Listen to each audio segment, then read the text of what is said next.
Bienvenue dans la voie du BTP, le podcast où les pros du bâtiment prennent enfin la parole. Ici, on parle vrai, on parle métier et on parle terrain. Aujourd'hui, j'ai le plaisir de recevoir Berat. Comment vas-tu? Ah, écoute, super, c'est bien. Et toi, comment tu vas? Super. Merci de nous rejoindre sur ce podcast. Ça va être intéressant. Le plus jeune pour l'instant. Possible, Pour l'instant. possiblement. Donc ça va être, non, ça va être top de pouvoir parler un petit peu de tout ce que tu as pu construire. Avant de commencer, comme d'habitude, j'ai demandé à une petite intelligence artificielle de te présenter. En plus, tu es très actif, donc il a eu pas mal d'informations assez spécifiques. OK. Alors, Berat n'est pas un maçon classique. En fait, à la base, Berat avait un bureau, un vrai, avec une chaise qui tourne et probablement une plante verte. Un jour, il a regardé par la fenêtre, il a vu le soleil, il a regardé son écran, il a regardé le soleil, il a regardé son écran, et il a décidé d'aller se geler les mains sur des chantiers en région parisienne. Ses anciens camarades de promo ne comprennent toujours pas. Aujourd'hui, Berat co-dirige Mirad Construction aux côtés de son père, un homme qui ne sait pas écrire un mail mais qui lit un client en 30 secondes et qui, face à un chantier en catastrophe, a la capacité de dire faut tout casser avec le calme d'un homme qui a déjà tout vu. Qu'est-ce que t'en penses? Validé, mais à 100. Il y a Ah forcément ouais? des étapes avant qu'il faut que, c'est un peu plus différent, mais le fond est là et oui, c'est vrai, c'est exactement ça. C'est Donc la après première fois qu'Ilian me donne une description un peu, c'est pas plus précise, mais un peu plus authentique, un peu plus ouais, genre, avec même c'était spécifique, un peu plus drôle, on va dire, où il recherche plus de choses. En général, ça reste très soft, très classique et là, je ouais, sais pas, il était inspiré bah, sur c'est toi, très je crois. précis. Là, en l'occurrence, j'ai trouvé que c'est très précis parce que j'ai justement des camarades de promo qui comprenaient pas, qui me comprenaient pas comment, je pouvais en arriver là alors que j'étais un bon étudiant assidu, volontaire. Donc c'est précis jusqu'à ce point-là, donc Ça fait peur. ouais, ça fait peur. On est surveillés là. On va vérifier ce qui tourne sur nous. Bon, du C'est coup, ça. comment tu te présenterais, toi, pour les personnes qui te connaissent pas? Alors moi, c'est Berat Yakmak, donc je co-dirige, Miran Construction. Donc c'est une entreprise de maçonnerie familiale, donc avec mon père qui a plus de 30 ans, d'expérience dans le bâtiment. Il est spécialisé, maçonnerie, donc par la même occasion, je suis aussi devenu spécialiste de la maçonnerie, et voilà, on réalise, réellement, tout ce qui est travaux extérieurs, donc aménagement extérieur, construction de maisons, avec mon père qui a fait pendant 10 ans que des maisons individuelles. Donc on s'inspire beaucoup de cette expérience-là pour, l'utiliser pour les rénovations qu'on va faire aussi chez nos clients. Parce que, maintenant on fait aussi beaucoup de rénovations à travers des extensions par exemple, des ouvertures de murs porteurs. Ça, c'est l'un des travaux qu'on fait le plus souvent chez des clients en intérieur, parce que ça demande, voilà, des compétences techniques, d'exécution, de réflexion selon les difficultés, de mise en œuvre. Et après ça va être, de l'aménagement extérieur. Voilà, OK. globalement, donc Et ton parcours un petit peu, comment tu nous le présenterais? alors mon parcours, il démarre au final, depuis tout petit, hein. J'ai toujours vu mon père sur le chantier. J'ai OK. toujours, eu l'odeur du ciment à la maison quand il rentrait du travail. Donc j'ai toujours vu ça depuis tout petit. J'ai pu faire voilà, des stages chez lui. J'ai pu le voir, travailler très jeune. Et ça m'a vraiment impressionné quand je l'ai vu pour la première fois, monter, voilà, je me disais avec des mains, 1 ou 2 personnes pouvaient faire, une maison individuelle. Je trouvais ça hyper impressionnant et en grandissant, mon père, lui, a plutôt voulu que je m'oriente vers des études, parce qu'il avait une vision, voilà, du bâtiment de compliqué, de fatigant, d'usant. En l'occurrence, la maçonnerie qui est, je trouve, l'un des métiers du bâtiment le plus compliqué, même s'il y en a d'autres. Heu, il m'a plutôt orienté vers les études, c'est ce que j'ai fait donc je me suis senti, aussi à l'aise, vis-à-vis des études parce que pour moi c'était la voie royale pour changer on va dire de catégorie socio-professionnelle aussi. Donc à mes 18 ans, voilà, j'ai mon bac, je me lance du coup en licence, et pendant cette licence-là, hem, je me dis: «Mon père il est très doué, très fort, donc je lui propose mon aide», qui refuse dans un premier temps. OK. Pourquoi? Il refuse parce que tout simplement, il se dit: «Quelqu'un, de jeune ne peut pas venir aider, enfin l'aider en l'occurrence dans le bâtiment». Parce que pour lui, c'est très compliqué, c'est pas si évident que ça. Sauf que ça a été beaucoup plus facile qu'il ne le pensait sur cette partie-là, sur la partie déjà aider. Donc j'ai commencé à l'aider. Il a vu que ça prenait plutôt bien, donc on a commencé par des petits travaux de bricolage le week-end, ça a été les meilleurs week-ends que j'ai passés de ma vie. Je passais ma semaine du coup à faire mes études et le week-end, je passais mes 2 jours à voilà, faire des petits travaux avec mon père. Donc je trouvais ça génial de pouvoir aider le client, aider J'imagine, mon ouais. père, passer du bon temps. Donc c'était s enfin je trouvais ça génial. Je me disais: «Mais je suis utile». C'est ce que je cherchais, c'est de l'utilité et de fil en aiguille, du coup, à travers ces années, d'études, hem, ça commençait à se concrétiser un petit peu plus parce que, on n'a pas brûlé les étapes. Moi, je pouvais pas être là à 100 donc il a commencé par être artisan après. C'est pas évident parce que, lui, il est spécialisé, exécution, donc il s'orientait vraiment dans la partie opérationnelle, mais tout ce qui est en amont et en aval, c'était pas son domaine. C'est Donc pas compliqué. ouais, c'est pas si évident que ça et du coup, on arrive à un stade où je dois soit poursuivre encore mes études après mes diplômes, soit de me lancer à 100 avec mon père et c'est ce qu'on a fait, voilà, ensemble. Il me l'a pas forcément dit, il m'a pas dit: «Viens te lancer avec moi», mais il m'a laissé une petite porte ouverte. À travers la relation qu'on avait, on s'était compris. OK, C'était, ouais. Il avait changé les décisions. Avant, il voulait pas que tu travailles avec lui, maintenant il s'est dit: «Bon, exactement. pourquoi pas finalement?» Et ça venait par des petites phrases de: «Ah bah si Berat il est pas avec moi et qu'il se lance, encore dans des études, je vais avoir moins de travail» et c'est par ces petits mots subtils que j'ai compris que j'avais en tout cas le choix. Le OK. choix d'aller vers mes études ou de me lancer avec mon père et ça a été, l'une des décisions les plus, voilà, l'une des décisions les plus difficiles que j'ai dû prendre parce que en fait, j'oriente ma vie entre guillemets de savoir vers quel chemin je me dirige. Et du coup, j'ai choisi quand même de me lancer avec mon père et heu et voilà où est-ce que ça nous amène aujourd'hui, encore ensemble, encore plus, fusionnels, qu'avant. Et comment tu penses tu as pris cette décision? Parce que souvent, il y a plein de personnes, quand il y a une décision difficile à prendre, on a l'impression que c'est difficile parce qu'on sait que ça a de l'importance, mais au final, des fois, la décision, elle est pas si difficile à prendre parce qu'on a déjà le on a déjà le on sait déjà ce qu'on veut au Ouais. final au fond de nous. Alors, c'est juste, Comment tu je le sens pense que toi? j'avais la réponse. C'était une question vraiment d'écouter ma raison, de me dire: «Bah, tu as été dans les études, continue» et mon instinct qui me disait: «Dirige-toi, avec ton père» et j'étais en confrontation avec les 2 et je me souviens de ces mois, parce que c'est sur plusieurs mois. Je demandais à n'importe qui, à des inconnus, à des amis, à, Ah ouais, à ce point. tout le monde vraiment et ce qui me gênait, c'est que, selon la personne que j'avais en face et bah, selon si, elle avait fait des études, selon si elle était, chef d'entreprise, me donner une réponse en corrélation avec son quotidien et c'est normal et j'ai eu une rencontre, donc c'est avec un chef d'entreprise qui lui aussi a une boîte familiale. OK.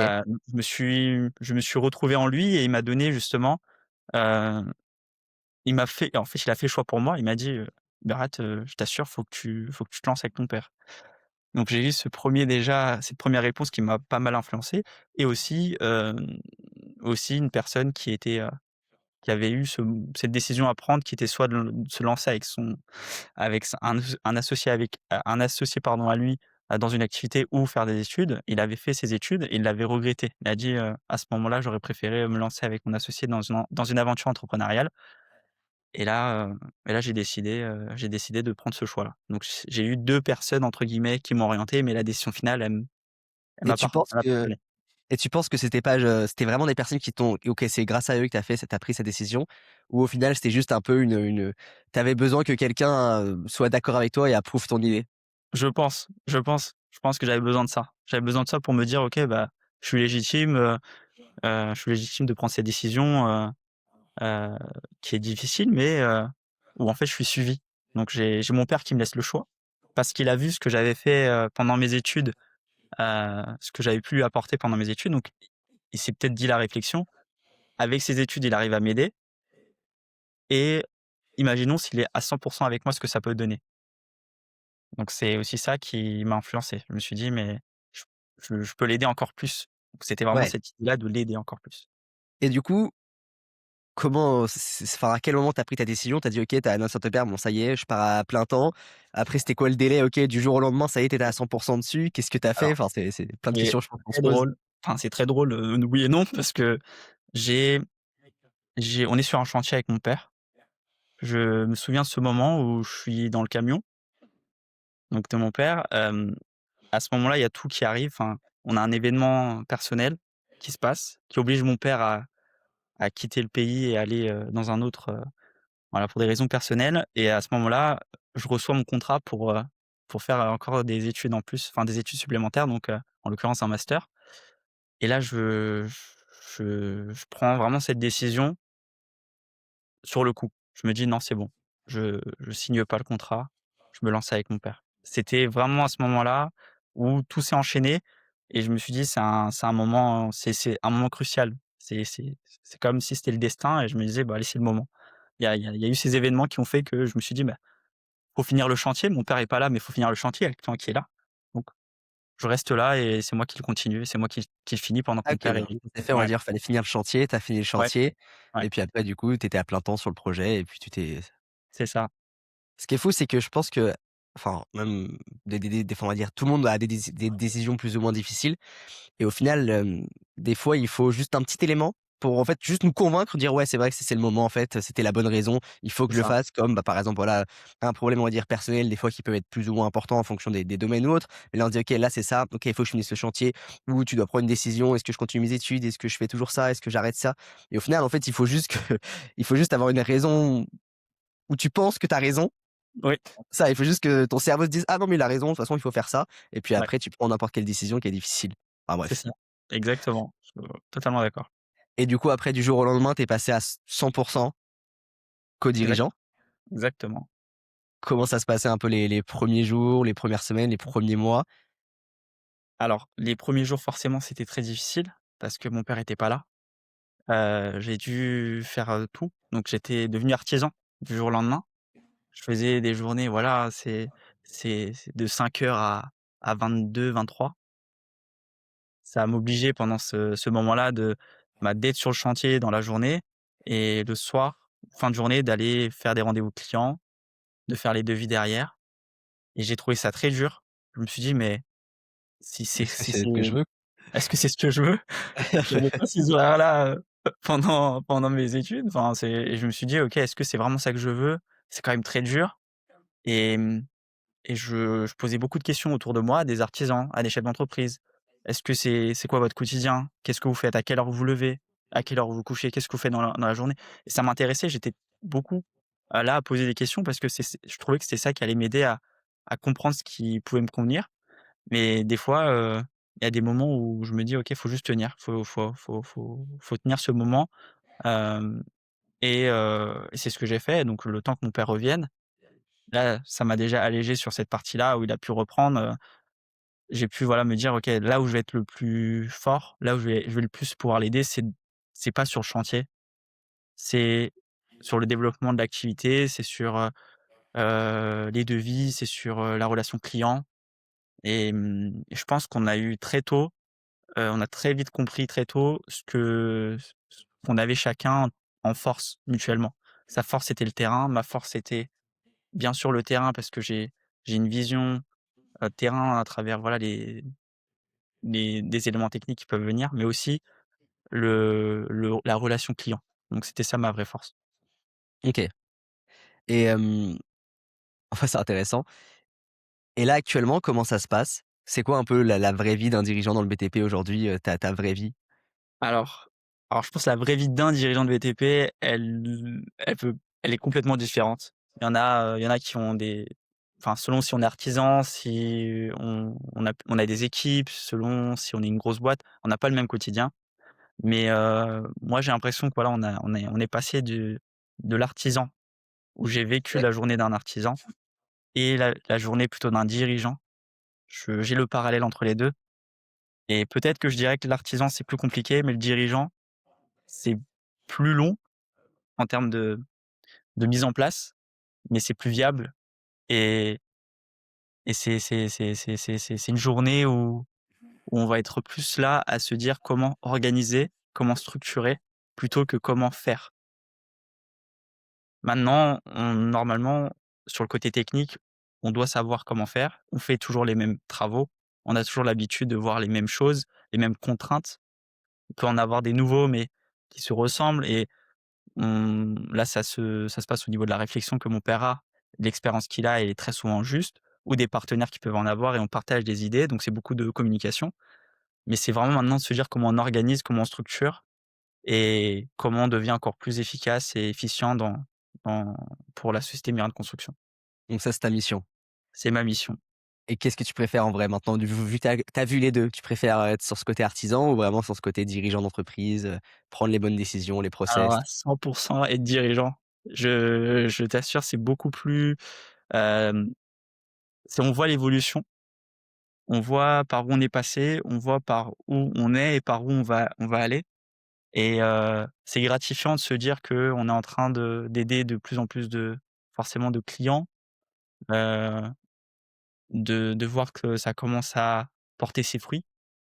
Tout ce travail-là de réflexion, d'organisation, de voir, là où par exemple, on trouvait qu'on perdait du temps ou on aurait pu mieux faire ici ou ici pourquoi il y a eu, un manque d'information, ici pourquoi, il y a eu cette erreur. Donc c'est vraiment de comprendre, d'organiser, de structurer et de pas refaire la même erreur une deuxième fois. Mais c'est qu'en faisant des tests, en agissant qu'on peut vraiment découvrir, de nouvelles pistes, des nouvelles solutions. Et comment du coup ton père, lui qui a connu plein de choses, il voit un peu l'évolution de l'entreprise? Alors il est très content, forcément, parce qu'il s'attendait comme lui et comme moi, hein, on s'attendait pas à que ça se développe, aussi bien. Heu, il me suit dans quasiment tout ce que j'ai en tête. Heu, il me laisse vraiment exprimer mes idées, il me laisse exprimer mes choix. Il me freine pas, mais il est toujours là quand même à m'aider, à me calmer aussi parce que j'ai envie que ça aille vite, j'ai envie que ça aille, rapidement, mais il me calme sur cette partie-là, sur sa sagesse, sur la gestion, par exemple, des émotions parce que, c'est quelque chose qu'on n'en parle pas beaucoup, mais au final, Et qu'on c'est qu'une n'apprend pas? question aussi de ouais, c'est qu'une question de gestion d'émotions au quotidien, hein. C'est de savoir comment on va réagir, face à une surprise, face à un imprévu et je pense pour n'importe quelle personne qui est dans le bâtiment sait qu'il y a que des surprises qui arrivent, donc c'est de savoir, comment les gérer, comment, se calmer, comment être patient, comment trouver ses solutions et mon père était là, voilà, tout le temps quand j'ai commencé à douter, quand j'ai commencé à être tendu, quand j'ai commencé à stresser, à me di enfin, il était très calme tout je l'ai jamais vu, par exemple, s'énerver, je l'ai jamais vu stresser. Il me permettait de prendre beaucoup de recul sur les événements. Moi qui voyais, par exemple, un événement ou sur un chantier, il y a un retard fournisseur, il y a quelque chose qui s'est pas passé comme prévu. J'en faisais, voilà tout un plat. Je me disais: «Mais comment on va faire? Qu'est-ce qui va se passer?» et lui, il me disait toujours: «Mais ça va aller, on reste calme, on va trouver la solution. Te prends pas la tête avec ça, c'est que du travail» et au final sur tout ça, sur tout ce stress que j'ai fait, que j'ai donné, bah, au final, il avait raison. C'était de rester calme et de plutôt, chercher à solutionner plutôt que de stresser, donc d'être actif. Mais OK, ça j'apprends beaucoup de lui parce qu'il a cette gestion d'émotions qui pour moi est super.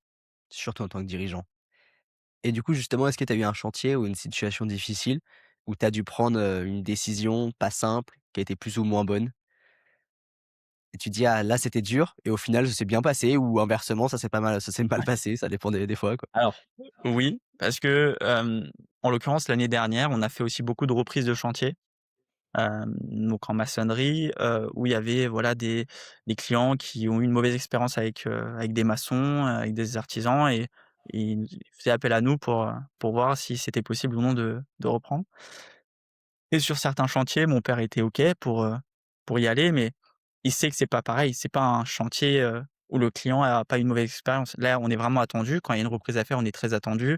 Heu, le client est 2 fois plus vigilant, on a le droit à vraiment zéro erreur parce que le moindre doute, la moindre erreur de compréhension ou d'explication ou de transparence fera que, la cliente ou le client va douter.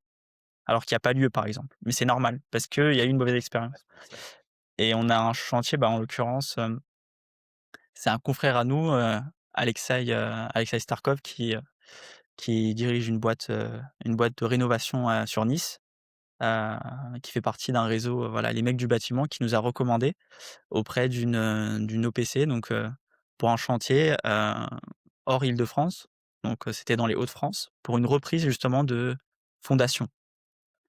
Elle avait fait appel à une société qui a exécuté, voilà, des fondations, mais pas dans les normes, pas dans les règles de l'art, au niveau des profondeurs, au niveau, du type de ferraillage, au niveau de l'ancrage. Donc voilà, c'est un chantier qui était quand même à risque parce qu'on est attendu. C'est pas dans notre zone d'intervention, donc qui est l'Île-de-France, où j'en parle à mon père qui me dit: «Non, on n'y va pas». Il me le dit comme ça et je dis: «Mais papa, on peut aller voir». Il et je me sentais au moins dans l'obligation d'aller voir parce que j'étais recommandé, je vais aller voir. Donc je vais voir et je vois que oui, il y a quand même, c'est quand même du travail, c'est quand même un risque, c'est quand même une, responsabilité et du coup sur ce chantier, mon père, il m'écoute, on y va, on le fait et ça s'est plutôt bien passé. On a su répondre aux attentes, la cliente, l'OPC, enfin le client, l'OPC a été content, mais c'était pas évident parce que c'était un risque et on pouvait risquer gros. Ouais, tu pouvais risquer surtout oui, tu te déplaces, dans une zone d'intervention qui est pas la tienne. Voilà. Ça demande plus de frais, plus de charges, Mmh. plus d'organisation, mais je pense que Exactement. c'est aussi des risques et des décisions qui sont dures à prendre, mais qui permettent justement de croître et d'aller structurer ton entreprise pour justement, voilà, qu'après il y ait tu plus peur de grand chose quoi, globalement. Mais réellement et c'était un des maçons que je connaissais, qui était aussi prof en CFA, qui me disait: «Tu verras Berat, ce chantier si tu le passes et bah, tu vas être encore tu vois, ça va te forger». Et ça a été le cas. Ça m'a forgé. Je me suis dit: «Mais on a fait ça, on a fait une reprise totale, donc on peut faire encore des choses, plus grosses, plus importantes». Ça m'a vraiment ouvert les yeux encore plus. Donc c'est vraiment le cas. C'est vérifié et c'est le cas. OK, top. Hem, Parlons un petit peu du coup de croissance parce que c'est un peu le dans l'actualité de on va dire de ton entreprise. Pour toi, c'est quoi un peu la priorité quand tu veux faire grandir une boîte de BTP? Alors pour moi, la priorité, c'est déjà de savoir où est-ce qu'on veut aller en termes de chantier. C'est-à-dire que, par exemple, nous, avec mon père, on se disait: «Bah, on prend ce qu'il y a, OK, on répond à tout et on fait ce qu'il y a à faire». Mais au final, c'est pas comme ça qu'on croit. C'est-à-dire qu'on est dépendant des demandes qui sont là, de chantiers qui sont différentes les unes des autres, qui peuvent être, des petites interventions comme des grosses, mais qui sont pas du coup, similaires et je pense que c'est déjà de savoir ce qu'on veut en termes de clients, ce qu'on veut en termes de structure, ce qu'on veut, ce qu'on veut en termes d'organisation, ce qu'on veut, c'est tout un tas de questions qu'il faut se poser pour savoir, on va dire la destination. Donc c'est un mixte d'organisation, de structure et de volonté de chantier à faire. et comment du coup tu conseillerais un dirigeant, on va dire, qui était dans ta situation il y a 1 an, 2 ans, à justement OK, voilà, comment il pourrait faire justement pour prendre un peu de temps, réfléchir à, bah, qui sont ses clients? Parce que c'est aussi dur. À Ouais, un certain stade, bah, en fait, on veut prendre tout le monde parce qu'on a besoin de chantier, on a besoin de ouais. personnes, donc c'est super dur de refuser un client. Genre, c'est pas naturel de dire non à quelqu'un alors que c'est de l'argent qui rentre. Donc comment tu voilà, quel conseil tu donnerais à un dirigeant pour justement réussir à passer un peu cette étape? Alors pour moi, ça serait de tester, c'est de tester différents chantiers, différents clients, de rester ouvert à toutes les opportunités. C'est ce que j'ai fait, c'est que je me suis dit: «Bah, OK, on va tester un client particulier, on va tester du pro, on va tester de travailler avec des partenaires, on va tester de travailler avec des recommandations, de clients». Donc on va tester tout un tas de types de chantiers, tout un tas de types d'organisation de chantier et de voir ce qui nous convient le mieux. Et au final, ce que j'avais en tête, en premier lieu, de me dire: «Ah bah, au final, nous, on va se développer que en interne. On va pas avoir besoin de partenaires, on va pas avoir besoin de prestataires, on va pas avoir besoin de qui que ce soit. On va avoir nos clients, on fait nos chantiers et puis on passe au prochain». Et au final, on s'est dit: «Mais pour croître, on a besoin aussi d'avoir des partenaires de confiance. On a aussi besoin d'avoir des personnes qui nous font confiance, qui nous aident, qui qui veulent travailler avec nous». Et là, aujourd'hui, on pense, quand même avoir trouvé une façon de travailler qui nous convient par notre organisation, par notre, structure actuelle et c'est que par le test. Donc faut tester et voir si c'est approuvé ou non et c'est voilà. Là, en l'occurrence, la prochaine étape, c'est tester le marché public. OK. Donc c'est une étape qui me donne envie parce que, voilà, j'ai eu par des informations que c'était, un test à faire et que ça pouvait être concluant comme non, mais au moins on a un avis là-dessus et au moins on sait si on a envie de continuer ou pas. C'est ce que j'ai comme idée. OK. Hem et c'est quoi un petit peu les problèmes que tu rencontres aussi dans la croissance d'une entreprise là actuellement? Parce que Alors c'est pas toujours en ligne droite quoi. Au bout d'un moment non, tu un mois où tu comprends pas pourquoi ça marche plus du tout, l'autre mois ça explose, tu as 10 chantiers qui sont signés d'un coup. Donc ouais, c'est quoi un petit peu cette problématique? Comment tu arrives à prendre du recul sur tout ça? en fait la croissance, ouais, c'est toujours en dents de scie. On me le disait, ça monte, ça baisse, ça monte, ça baisse, ça stagne. Faut faut toujours, faut toujours chercher à être dans l'action et pas être là à attendre. À z faut se dire qu'il faut chercher à avoir des nouveaux des nouveaux plans d'action, des nouvelles, idées qui peuvent nous permettre, de se développer. Heu, Par exemple, aujourd'hui, si tout marche bien, OK, c'est très bien, mais peut-être que dans 6 mois, ça marchera pas tout aussi bien, donc il faut tester aujourd'hui, pendant que ça marche bien, ce qui peut encore plus améliorer, l'activité et la croissance. Donc ça peut venir, voilà, par la visibilité, hem, qui pour moi maintenant est très importante. Hem, Parce qu'on est dans une ère où, il y a plus réellement de place aux personnes qui ne sont pas visibles. C'est-à-dire que c'est devenu très concurrentiel, le bâtiment, mais faut se rendre visible. Il y a les avantages et les inconvénients, mais dans la globalité, ça ça t'aide à plutôt répondre aux attentes des clients plutôt que de les chercher et après, il y a une certaine confiance qui est maintenue par le fait qu'on est visible. Donc ça peut être par des réseaux sociaux, donc à travers LinkedIn, à travers la page Google, à travers les réseaux sociaux. Ça permet réellement de montrer qu'on est transparent, qu'on n'a rien à cacher, qu'on est sérieux et qu'on est là vraiment pour aider les clients. Donc c'est pour moi, très important. Tu penses que c'est une des choses les plus importantes actuellement, pour une entreprise?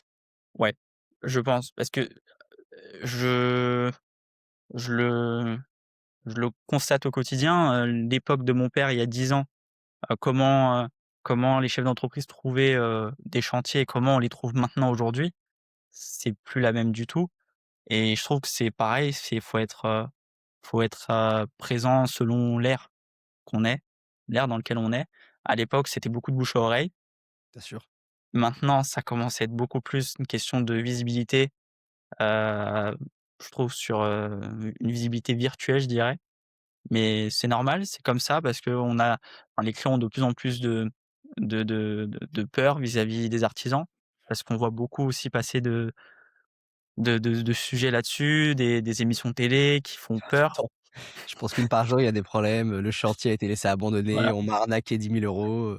exactement. Donc c'est des choses qu'on voit très souvent et maintenant il y a même le bouche-oreille ne suffit plus à convaincre le client que ça va bien se passer. Il faut plus que ça.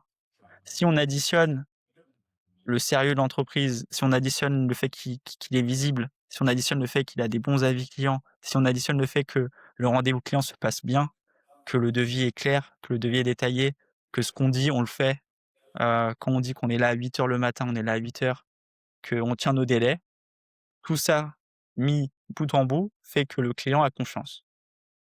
C'est plus maintenant un élément, en l'occurrence par exemple le bouche-oreille, qui fera que la boîte, sera prospère. C'est une addition, c'est de l'accumulation De d'éléments petites actions. concrets, exactement. Ouais. Ouais, je suis d'accord avec toi. Je pense que c'est plein de petites actions et maintenant ça Ouais, sélectionne aussi, du coup. Parce qu'avant il y avait une action suffisait, mais maintenant c'est vrai qu'il y a plein d'actions en fait, on a l'impression qu'il faut faire plein de choses juste pour qu'il ait confiance en nous, le client. ouais, Sauf quand c'est une recommandation d'une personne très proche, là c'est oui, différent.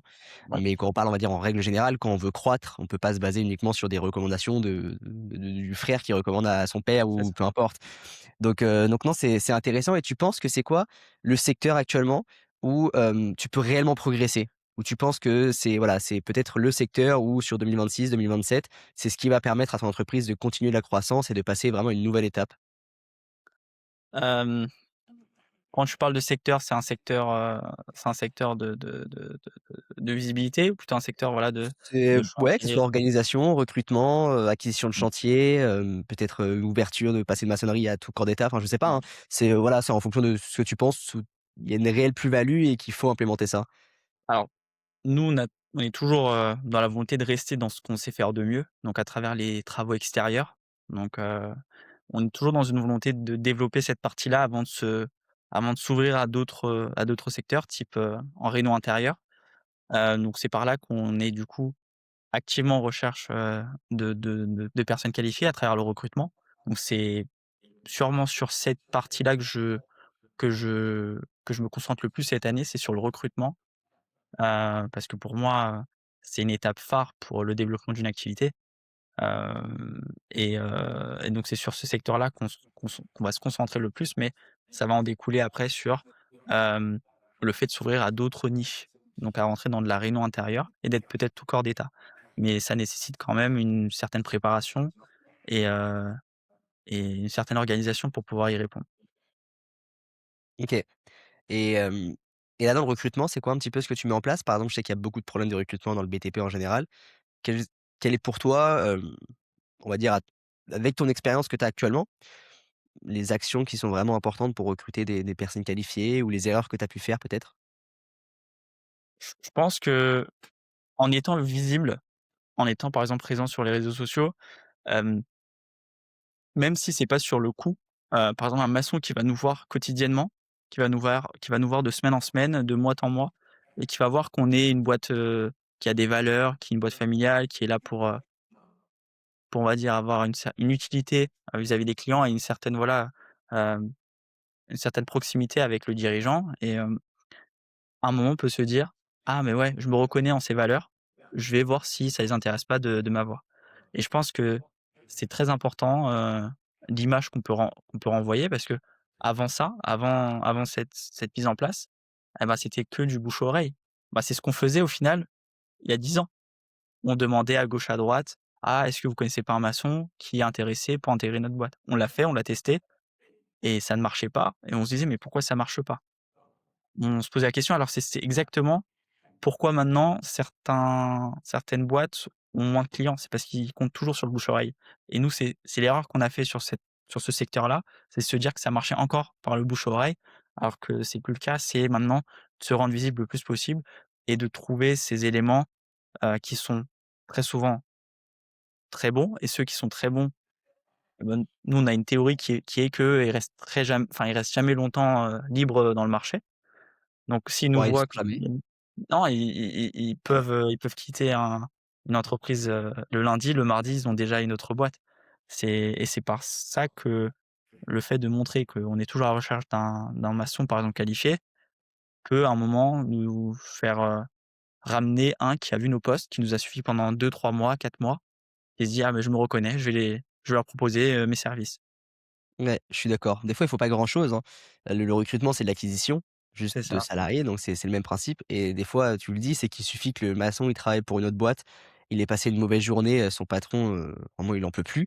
Il voit, ton poste, il se dit: «Ah ouais, bah, en fait, moi, c'est lui que je veux comme patron». Enfin, c'est bête, hein, des fois, mais C'est vrai? je veux plus m'embêter à travailler pour ça et ça se trouve, c'est juste, bah, c'est comme voilà, quand tout à l'heure, on a pris une décision difficile parce que, voilà, quitter une boîte pour partir dans une nouvelle boîte, ça peut être une décision très difficile pour un maçon parce qu'il a peut-être la stabilité, parce qu'il est habitué à ses petits process, parce qu'il est chef de chantier ou autre et bah, des Ouais. fois, il faut juste peut-être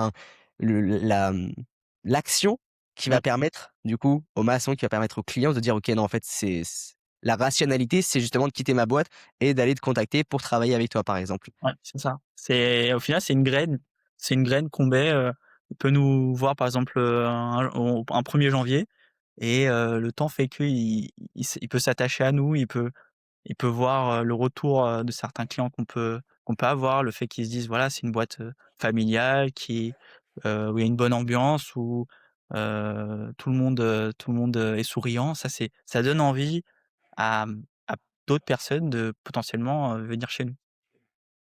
Et ça, c'est super important, que ce soit des clients ou le Et recrutement. c'est ça. Parce qu'une fois que tu attires ces personnes-là, derrière, tu auras normalement plus jamais, on va dire, de problème, où tu seras plus jamais dans la masse de: «Oh des fois j'ai plus de chantier, j'ai plus de recrutement, je suis vraiment dans la merde». C'est ça. Normalement, une fois que tu passes cette étape-là, c'est beaucoup plus simple pour ouvrir, voilà, pour ouvrir, trouver des partenaires, trouver des associés, pour ouvrir une nouvelle boîte. Enfin, c'est voilà, c'est cette visibilité malheureusement, elle est quand même très importante. Oui. Passons à l'actu du jour, un peu l'actu du moment. Je trouve ça toujours intéressant de voir un petit peu, Ouais. ta situation. Qu'est-ce que tu en penses? Donc là, c'est quelque chose d'assez simple que beaucoup de personnes voient, mais c'est un peu la pression sur les marges, dans le BTP. Je pense qu'il y a beaucoup d'entreprises, par exemple, on parlait des marchés publics, Hein. justement, où il y a vraiment cette pression sur les marges Ouais. qui peut quand même être très important parce que oui, il y a l'avantage d'avoir des très gros chantiers, par exemple, d'avoir cette possibilité-là, mais aussi le désavantage en contrepartie, c'est qu'il y a une pression énorme sur les marges, sur la trésor. Comment tu vois ça, toi, de ton côté? Est-ce que tu arrives, comment voilà, est-ce que tu mets en place des actions pour mieux gérer les marges? Comment tu vois ça? Alors c'est un sujet qui revient un peu sur le côté où j'avais envie d'aller très vite et mon père qui me disait: «OK, on se calme, on regarde ça». C'est que nous, enfin, c'est que moi, en l'occurrence, je me disais: «Ah bah, ouais, je veux tant chiffre d'affaires cette année, je veux grandir, je veux une grosse boîte» et au final, est-ce que c'est réellement ça le plus important? Le plus important, c'est la marge. C'est ça qui fait que ta boîte grandit ou pas Bien sûr, et donc ça, c'est pareil, c'est de la sagesse qui mon père, il a toujours dit: «Non, on garde, on garde nos prix, même s'il y a une concurrence qui va être, plus qui va être plus forte. On sait ce qu'on vaut, on sait pourquoi on propose ce prix et moi j'avais justement cette idée, j'avais dit: «Mais papa, est-ce qu'on ne peut pas diminuer nos marges pour avoir plus de chantiers?» C'était la mauvaise réflexion. C'est que lui, il avait la bonne. Avant même qu'on teste, on savait que c'était réellement ça qu'il fallait. C'était de garder nos prix, nos marges, parce que c'est réellement ça le prix qui est équivalent au travail effectué.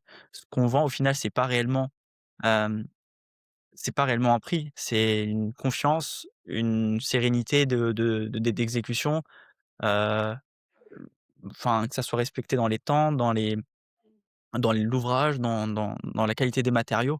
Ça, on le vend aussi. Heu, c'est quelque chose qui est parfois pas pris en compte, mais c'est comme ça parce qu'en face, le client peut faire trois quatre devis et il va se baser par rapport à ces trois quatre devis, il va comparer, il va se dire: «Mais ah mais c'est étonnant, j'ai cette boîte qui me propose tant et l'autre qui me propose tant, quelle est la différence?» Et souvent, ils vont se dire: «Bah, il y a pas tant de différence que ça, je prends cette boîte» et c'est après, au final, dans l'exécution, dans le sérieux du planning, dans l'ouvrage qui est fait, où les clients après nous rappellent, on a eu plusieurs fois le cas, hein, qui nous ont rappelé après avoir choisi notre boîte pour venir refaire la reprise et on a toujours été nous très intègres, on comprend, donc on l'a fait. On a déjà fait des reprises de chantier où le client avait fait appel à une autre boîte qui a soit mal exécuté les travaux, soit pris un acompte et est parti, soit utilisé, des mauvais, des qualités de matériaux assez, basse qualité. On l'a quand même fait, on l'a quand même, refait. Donc ça peut faire douter quand on a un peu moins de chantier, mais c'est dans ces moments-là qu'on montre notre vraie valeur. et comment tu fais justement pour que, bah, que tu sois pas un petit peu dans cette guerre de prix, si je puis dire, et dire: «OK, voilà, je maintiens mes positions». Comment tu fais? Parce qu'au final, c'est vrai qu'il y a beaucoup de chantiers. Alors ça dépend des chantiers, ça dépend des clients, mais qui voilà, ils ont trois quatre devis, ils vont prendre le moins cher, et comment tu arrives, parce que je suis sûr que ça arrive, que en fait les personnes qui travaillent quand même avec toi, est-ce que tu as des conseils? Ça se joue sur la relation commerciale? Ça joue Ouais. sur, comment ça se joue, tu penses, toi? Alors, c'est déjà sur, l'image qu'on renvoie par, l'écoute. C'est ce que le client cherche en premier, c'est de se sentir écouté, c'est de voir qu'on l'a compris avant même que lui, nous dise, nous dise nous donne toutes les int ne donne pardon toutes les informations. C'est mon but, c'est ça, c'est quand moi je fais les rendez-vous, c'est d'abord d'écouter, de poser beaucoup de questions et d'arriver à un stade où j'en ai quasiment plus, ou des questions qui sont de l'ordre, d'une importance qui est pas, cruciale. Donc c'est vraiment ça, c'est de donner cette confiance, c'est de donner ce sérieux, c'est de donner, c'est de donner, voilà, toute cette transparence qu'on peut avoir et qui va nous différencier et je pense que maintenant, c'est au-delà de l'exécution, c'est d'abord de voir qu'ils ont confiance en nous. S'ils ont confiance en moi, en mon père, ils vont avoir confiance en la boîte, donc en Mur en Construction. et c'est sur ça que je trouve on se différencie beaucoup parce que, il y a les clients qui nous choisissent très souvent, on va pas être les moins chers. Donc on sait que voilà, notre différence elle est présente et pour nous elle est justifiée. C'est sur la sérénité. Heu, quand je peux donner l'exemple où, heu, hier je vois un client qui me dit, «J'ai été très content des travaux», heu, qui parlait à mon père, donc il me disait, «Voilà, j'ai eu votre fils, j'avais déjà confiance en lui et quand je vous ai vu, j'ai eu aussi confiance, donc j'ai jamais douté, que ça allait bien se passer». C'est des exemples comme ça qui font que, ouais, on se différencie, de toute manière, il faut se différencier. Si on est équivalent, si on a tous la même, la même valeur au final, bah, ça va être une question de prix. Ouais. Complètement et ça je le répète souvent parce qu'il y en a beaucoup qui me disent: «Oui, mais je comprends pas, je suis au même prix que les autres, on travaille pas avec moi ou je baisse mes prix, on travaille quand même pas avec moi». J'ai pas Ouais, mal de dirigeants qui viennent et qui me disent ça, mais je dis: «C'est parce qu'en fait, bah, pourquoi ils travailleraient avec vous, quoi?» C'est ça. C'est mettez-vous à leur place. Pourquoi ils vous feraient confiance, pourquoi ils vous ouais, donneraient 15 000 € pour que vous refassiez une terrasse, vous refassiez, vous posiez une pompe à chaleur? En fait, c'est qu'il y en a plein malheureusement comme vous. Il y a plein de ouais, personnes comme ces personnes, donc il faut trouver un moyen pour se différencier. Ça passe par, ouais, donner confiance, parce qu'à partir du moment où le client a déjà confiance en vous, derrière, il y a plus de problème. c'est ça. C'est de garder cette confiance tout le long. C'est de jamais se sentir, vraiment arrivé à la fin. Faut toujours garder cette confiance du début à la fin, donc même quand un client nous dit: «Ah bah, ça se passe super bien», je reste prêt. Je me dis: «OK, non, on attend que ça se finisse, on attend que vraiment ça soit la fin de chantier, qu'on vérifie ensemble, les travaux et après derrière on Pour pourra vous avoir demander si vous êtes ouais, satisfait ou pas». Mais voilà, donc c'est très important. c'est un processus. OK, petite question un peu pour voir un peu où est-ce que tu te vois dans 5 ans? C'est quoi un peu ta vraie ambition pour ton entreprise? Comment tu vois la chose évoluer dans les prochaines années? Alors sur 5 ans, on est, j'ai commencé à comprendre qu'il faut avoir une croissance maîtrisée. Je veux pas non plus être, avoir une croissance, très importante. Je veux avoir une croissance toujours, mais qui soit maîtrisée et heu et qui nous permette, voilà de maîtriser nos chantiers, de maîtriser, la qualité, des ouvrages. Donc c'est d'arriver à un stade où forcément on a, on a un chiffre d'affaires qui est plus important, où on a plus de salariés, on a, plus de demandes clients, on a qu'on ait voilà des chantiers un petit peu plus aussi, techniques, heu, qui qui nous permettent voilà de montrer l'expertise qu'on peut avoir. Donc c'est sur ça que je me concentre que je me concentre dans 5 ans. Et du coup, c'est quoi ta vraie ambition derrière tout ça? Toi, personnellement plus? C'est au niveau de mon rôle de dirigeant? Oui, bah, Ouais. oui, je pense plutôt. Alors, c'est déjà de déléguer. C'est-à-dire de ne plus être trop enfin de travailler dans mon entreprise plutôt que sur mon entreprise et c'est comme ce que je fais là, c'est de donner la vision de la boîte, c'est de donner les valeurs de la boîte, c'est de donner voilà, ces éléments-là qui feront qu'on va attirer des personnes qui nous ressemblent, qui feront que, s Iran Construction sera plus, plus grand en termes d'infrastructures, de chantier, donc de piloter. C'est vraiment ça, c'est de piloter et de prendre des décisions. Ça va être surtout ça qui, pour moi, va devenir important. OK. Une question, je pense que voilà, qui est importante pour nous 2, c'est si tu avais une règle à donner à un jeune qui veut se lancer dans le BTP en tant que dirigeant ou juste dans le BTP en général, qu'est-ce que tu lui dirais? Alors, un jeune dirigeant, c'est de pas vouloir avoir tout de suite. C'est de c'est de se poser, c'est comme voilà, j'ai dit, de s'entourer, d'écouter, voilà, d'être, vraiment ouvert et de ne jamais se fermer des portes. Toujours être ouvert à toutes les opportunités, en testant justement, donc en recevant toutes les opportunités, on teste et à partir de là, on peut prendre ses propres décisions. Mais c'est de rester attentif, à ce qui s'entoure et à ne pas rester seul. OK. Et peut-être à une personne qui veut rentrer dans le BTP, tu sais, qui est un peu, on va dire, qui est toujours étudiant et qui hésite à faire, à passer cette étape: «OK, allez, je veux dans le BTP», que ça soit juste peut-être en tant qu'ouvrier, hein. Alors, je pense qu'il y a des jours, je te dirais, c'est mieux qu'ils rentrent pas dans le BTP. Je je dirais que c'est mieux qu'il fasse autre chose et à d'autres jours, je lui dirais de voir en fait l'utilité qu'il peut avoir. C'est un métier qui est enfin, c'est un métier de terrain, c'est un métier où on voit ce qu'on fait, où on est fier de soi. Heu, Quand on a, une demande d'un client et qu'on arrive à donner satisfaction, qu'on voit par exemple une extension qu'on fait, on se dit que la personne va y habiter, elle on lui change, entre guillemets «sa vie», c'est gratifiant, c'est une fierté et c'est sur ça, je pense qu'on peut donner envie, en tout cas donner à on peut donner envie à d'autres jeunes du bâtiment à rentrer dans ce secteur. C'est de voir, l'utilité qu'on peut avoir. Utilité. On est C'est tous à la vraiment recherche de sens dans notre vie et c'est un secteur qui le donne même beaucoup. OK, super intéressant. Dernière petite question qui nous vient de l'invité OK. précédent. Sa question est un peu spécifique, c'est: «Penses-tu que la santé mentale est suffisamment prise en compte dans le BTP?»